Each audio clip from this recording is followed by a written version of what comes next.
Christmas was coming to the surface, and Frisk's family was getting prepared for the occasion. Toriel was working in the kitchen, getting cookies prepared not only for Santa, but for the party that was to happen on Christmas Day. Papyrus was working on decorations for the tree, with a young human helping out, and Sans was nowhere to be found. An hour and a half went by, and still no sign of the rounder skeleton. Papyrus and Frisk were now decorating, and Toriel was watching them work. Excellent work, you two, the goat complimented as everything but the star was on the tree. Thanks, Toriel, Papyrus beamed. He then frowned as he looked to the tree. Although, something's missing. Frisk nodded her head in agreement. Oh, you mean the star? That isn't going on the tree until midnight, when Christmas officially begins. Frisk's gonna put it on the tree. The little human clapped her hands excitedly. No, not that, the slim skeleton said as he inspected the living room. Where's Sans? You're supposed to help decorate. I don't know, the girl replied as Frisk shrugged her shoulders. He probably went to work. Papyrus's bottom jaw was quivered a little bit as the thought sank in. But it's Christmas Eve, he turned to Toriel. Me and you got the day off from working. His gaze turns to Frisk. And Frisk has no school. Why isn't Sans at home with us? The human said something in sign language and Toriel nodded. Oh, you're right, Frisk. She turned to the sad skeleton. Maybe he just went out to get something. Papyrus nods but sighs as he walked over to the window, where he saw snow softly falling onto the ground. What was his brother up to? Ever since the barrier was broken several months earlier, Sans tried to learn where everything was, from the shopping centers to the grocery stores to the fast food joints. And although he may have memorized all of the city, that didn't stop him from getting lost. He had gone to every toy store, including thrift shops, and every other stores that sold toys, but he couldn't find a single thing. Couldn't find a single thing for Papyrus. At least not one that he thought his brother would like. Saddened, Sans heads into Grillby's and suddenly takes a seat right in front of the owner. Something the matter? Grillby asked the skeleton in concern. He sighed. Grills, not doing so hot. The flame softly chuckled, but not hearing Sans laugh along, knew this was quite serious. What's the matter? Can't find anything to get Papyrus for Christmas. I've searched every store, but I can't find anything. The burning entity tapped his chin and thought. There had to be something that Papyrus would like. He then looked back at Sans. Did you try making something? The skeleton stared at the tabletop before looking back up at the flame person. You know, I'm not the hands-on type of person, Grill. Well, I used to be, but... He stares back at his hands. I lost my touch. The flame person grasps his hands onto Sans's bony ones. No, you haven't. Nobody can just lose inspiration and motivation like that. You have to try. He then smiles. And I know exactly how. Grillby let go of the skeleton and rushed into the back room. He came out seconds later with a black jacket on and went out of his station. Since nobody else was in the parlor, Grillby was able to quickly close up shop and take Sans into his car, which was parked out back. Where are we going? The small monster asked. The flame didn't reply. Instead, he sat in the driver's seat, which Sans followed but sat on the passenger's side and buckled in. Grillby then shoved the key into the keyhole and left the establishment. The car ride was rather silent as Sans stared out the window of the vehicle. The skeleton watched many families playing out in the snow, but one family in particular seeped into his mind. There were two boys. One looked about 5, while The other was about 12 making a snowman. The snowy masterpiece was almost done, just missing a carrot nose. Their father came out of the house carrying their desired vegetable, and the youngest of the two wanted to do it. So, since the snowman was too tall for the little boy to reach, his big brother lifted him up so that the carrot can be placed right where it should be. Sans was so content by this scene that he didn't notice the car stop right next door to the said family's house. Grillby shook the skeleton a bit, and when he came to, the duo headed into the flames' home. Once inside, they were greeted to the scent of gingerbread. Grillby smiled as he called, "Aurora, my dear, I'm home." "Hello, Father," a green flame girl, who looked about 17, entered the room. She was holding a tray of gingerbread men in front of her as she appeared from the kitchen. She set the cookies down and kissed her father on the cheek. She then noticed Sans. "Oh, you brought company." "Why, yes, Aurora, dear. You remember Sans?" She giggled. "Yes, I remember. His brother broke our window when he and his brother came over for dinner that one time, after we moved to the surface." Aurora then points over to the window next to the front door. It was fixed with super glue, but you could clearly tell that it had been shattered due to the cracks in the glass, along with the creamy orange paste holding it together. Sans smiled sheepishly. Sorry about that. I did say I was gonna pay for it, but I guess I forgot." He dug into his pocket and pulled out several wrinkled $100 bills. "Here you go. There may be some extra money in there, but you can keep it, Aurora." "Thank you so much." She hugged the skeleton before rushing upstairs. "I'm gonna count this, Dad." "All right," he chuckled as he slipped off his jacket and placed it on the couch. He then headed towards the stairs. He looked over at Sans. "I'll be back." The skeleton simply nodded and sat around on the couch, swinging his dangling feet around. He looked over at the tray of cookies Aurora had recently set on the coffee table and licked his lips. He looked around to make sure no one was around before stuffing one of the treats into his mouth. His sockets then wide for a second, then hummed in bliss. Sans then ate a few more of the treats and even placed some in his pockets until he heard footsteps coming downstairs. Even though he still had big chunks of cookie still in his mouth, he swallowed anyway to hide the evidence. He coughed and dragged on the food, but covered his mouth when Grillby re-entered the room. He looked at the skeleton for 1 second before saying, "You ate most of the cookies, didn't you?" "No," Sans rasped out before coughing again. The flame man sighed as he went to the kitchen and came back with a glass of eggnog. He handed it to his guest, who immediately gulped it down. After that, he sighed of relief after a few more coughs. Grillby then placed a suitcase down on the table. It wasn't like any Sans seen before. It was red with white and green stripes. It also had a label that said, "To Papyrus." "Give this to him," the flame instructed as he opened the case to find it empty.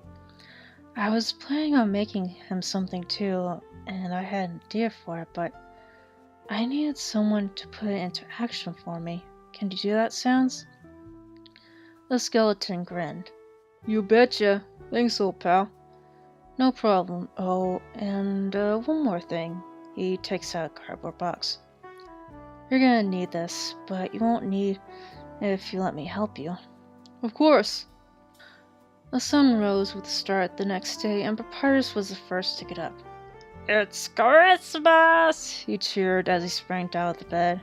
He clumsily got into his slippers and raced into the bedroom next door. This room happened to belong to Frisk. A tall man quickly shook him. "Wake up, Frisk! It's Christmas!" The child let out a soft yawn and sat up on her bed. Her eyes then widened as she turned to Papyrus uncertainly. He thought he had lied to her. "No way, Frisk. It's Christmas. I mean it." she gasped as she and the skeleton ran to Toriel's room. After opening the door, Papyrus shouted, "Toriel! It's Christmas!" The goat woman shrieked as she fell out of bed. Frisk went to his side to make sure she was okay. "I'm all right, my child," she stated as the human helped her up. Papyrus and Frisk then led her downstairs, where they saw a presents littered under the tree and Sans sleeping on the couch. The slim skeleton let out a gasp. "Sans!" The smaller of the skeleton was awoken and sleepily turned to his brother. He smiled. "Merry Christmas, Pap." The two brothers hugged. In this case, Papyrus hugged Sans, and the taller of the two cried, "It's a Christmas miracle!" Frisk giggled and clapped her hands as Toriel simply smiled warmly at the duo. "What took you so long to get home, Sans?" The goat nodded. "It took Papyrus forever to go to sleep. He was so worried," the said skeleton finished as some tears slid down his cheekbones. I thought you were lost, and I was going to find you." "At midnight, mind you," Toriel added. Sans looked up at his brother and hugged in time. "Oh, Pap, you're such a sentimental bonehead." "I love you, Sans," his sibling softly said. "I love you too, Papyrus, which is why I made you a special gift." He gasped. "For me?" Sans rolled his eyes. "Come on, Pap, there's no one else named Papyrus around here, unless," he gasped jokingly, "I've been mistaken." "Sans," he whined, "give me my present." Frisk shook her head and dives under the tree. She takes out 3 purple and blue boxes. They all were no longer than a person's palm. "Aw, Frisk, how thoughtful!" Toriel cooed as she sat on the floor beside the child as she gave her gift. The goat then opened the box and gasped. Inside was a bead bracelet that had her name on it. It was also decorated with blue and lavender charms that were shaped like hearts. Toriel looks over at Frisk, who smiles at her and says 3 little words that made the queen burst into tears. "I love you." She squealed and hugged the human like she was a prize. "Oh, my child, I love this gift so much. And I love you too." Sans and Papyrus opened their gifts from the child and saw that they were pretty much the same. The only differences were that their names were on it and the colors of the charms were different. "Wow, kid," the smaller skeleton marveled. "Great job." "Indeed," his sibling agreed. "The great Papyrus is no piece of joy." Frisk giggled some more as she was wrapped in a group hug. After a few seconds, Toriel got out of the embrace and went under the tree to pull out her gifts. She gives each of them to the other 3 people there and smiled. "Here you go. I hope you like them." "Yippee! Me first!" Papyrus volunteered as he tips in the box to find a piece of white folded cloth waiting inside. When he opened it up, he gasped dramatically as he slowly turned to Toriel. "For me?" The motherly goat smiled. "I saw how much you love to cook every single day, but I noticed that you never have anything to prevent sauce from covering your clothes, so some friends of Muffet made this apron and chef hat for you to wear, so that you look like a true master chef." Papyrus smiled and quickly embraced the goat as red tears came out of his eyes. "I love it, Toriel. Thank you." "You're welcome." Frisk opened her present and she squealed as she pulled out an art kit. Her guardian grinned. "I knew you would love it, my child. I want you to express yourself at home, just like you do at school, so I got you this." The child then hugged her and Toriel chuckled. Sans was the last to open his present, and boy, how he wasn't disappointed. "A joke book?" he squealed as he turned to the goat. "Oh no," his brother sighed. "I'll never hear the end of it." "Thank you so much, Tori," he shouted as he hugged his dear friend. "You're welcome, Sans." "My gift's next," the skeleton piped as he handed each of the people around him a box. Everyone but Sans. And to this, the smaller skeleton raised an eyebrow. His gesture was uncalled for as Frisk and Toriel both opened their flat boxes to find a plaque. They both said to the great Papyrus' best friend, "Enter name here. You're number 1." From the great Papyrus himself. Both females looked at one another's present before turning towards Papyrus. He was bouncing excitedly and smiling happily. Do you like it? It took me almost 2 months to finish, especially doing it with the gold. That stuff was hot when it's a liquid. Thank you, Papyrus. We love it. Trail smiled as Frisk nodded her head in agreement. Papyrus then turned his direction to his brother. As for you, Sans, your gift is behind the tree. And so the taller skeleton pushed over the decoration, and stood the biggest bottle of ketchup Sans had ever seen. He was slacked up. I couldn't find a single bottle that was the size of the tree, so I made one. And I made my own ketchup. He smiled. Do you like it? No reply. Sans? No reply, once again. Papyrus was about to say something until he was shoved into a tight hug. Thank you. Thank you. Thank you. Thank you. Thank you. The smaller skeleton squealed. You're welcome, my dear brother. They hugged for a little while longer until Sans broke the hug to give Frisk and Toriel their gifts.